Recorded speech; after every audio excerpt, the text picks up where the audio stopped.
যারা গুরুত্বপূর্ণ আপডেট নিউজটা দেখার জন্য ক্লিক করেছেন, ভিডিওটি দেখতে লাইক দিয়ে কন্টিনিউ করা অনুরোধ জানাচ্ছি। আসসালামু আলাইকুম বন্ধুরা, বিরাট সুখবর। এমপিভুক্ত শিক্ষক শিক্ষার্থীরা 8,30,00,000 টাকা করে পাবে।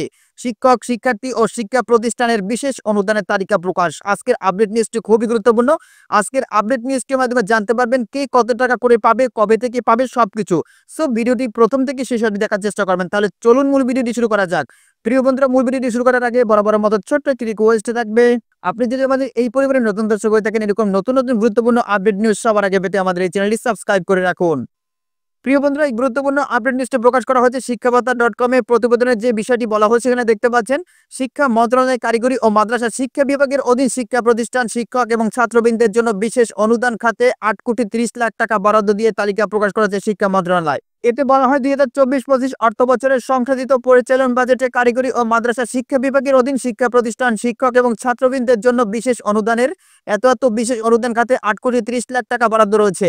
বরাদ্দকৃত অর্থ হতে আর্থিক অনুদান বাবদ অনুমোদিত শিক্ষা প্রতিষ্ঠান, শিক্ষক, কর্মচারী ও শিক্ষার্থীদের নামের পাশে বর্ণিত হারে বাংলাদেশ ডাক বিভাগের ডিজিটাল ফিনান্সিয়াল সার্ভিস নগদ লিমিটেডকে এই বিভাগের সাথে সম্পাদিত চুক্তি মোতাবেক মোবাইল ব্যাংকিং এর মাধ্যমে সংযুক্ত তালিকা অনুযায়ী নিম্নোক্ত শর্তে বিতরণের জন্য নির্দেশক্রমে অনুরোধ করা হলো।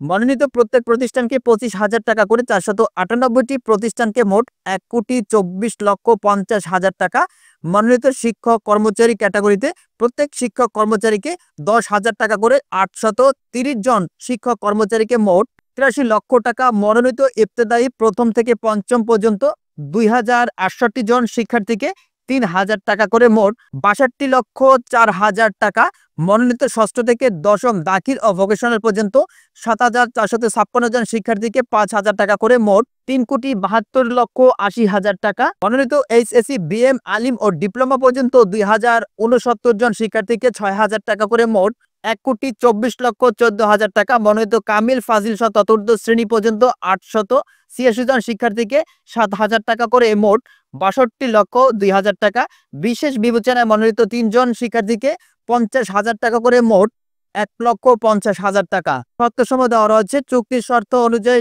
বাংলাদেশ ডাক বিভাগের ডিজিটাল ফিনান্সিয়াল সার্ভিস নগর লিমিটেডের পক্ষে প্রধান নির্বাহী কর্মকর্তা নগর লিমিটেড, ঢাকা, মনোনীত শিক্ষা প্রতিষ্ঠান, শিক্ষক, কর্মচারী ও শিক্ষার্থীদের নামের পাশে বর্ণিত হারে এই আদেশ জারির 7 কর্মদিবসের মধ্যে অর্থ বিতরণ করবেন এবং বিতরণ শেষে বিস্তারিত প্রতিবেদন কারিগরি ও মাদ্রাসা শিক্ষা বিভাগে দাখিল করবেন। কোন শিক্ষা প্রতিষ্ঠান, শিক্ষক, কর্মচারী, শিক্ষার্থীদের অনুকূলে প্রদেয় অনুদানের অর্থ একটি ব্যাংক হিসাব বা মোবাইল নম্বরে শুধুমাত্র একবার প্রেরণ করা যাবে।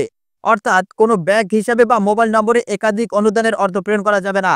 শিক্ষা প্রতিষ্ঠানের অনুকূলে বরাদ্দকৃত অর্থ মনোনীত শিক্ষা প্রতিষ্ঠানের ব্যাংক হিসাব নম্বরে প্রদান করবেন। অব্যয়িত অর্থ 10 কর্মদিবসের মধ্যে সরকারি কোষাগারে জমা প্রদান করতে হবে এবং প্রমাণক অত্র বিভাগে প্রেরণ করতে হবে। তো প্রিয় বন্ধুরা, এই ছিল মূলত আজকের আপডেট নিউজ। এই বিষয়ে যদি আপনাদের কোনো ব্যক্তিগত মতামত থেকে থাকে তাহলে অবশ্যই কমেন্ট করে জানাবেন। পরবর্তীতে নতুন কোনো ভিডিও নিয়ে আপনাদের মাঝে হাজির হব। সবাই ভালো থাকবেন, সুস্থ থাকবেন। আল্লাহ হাফেজ।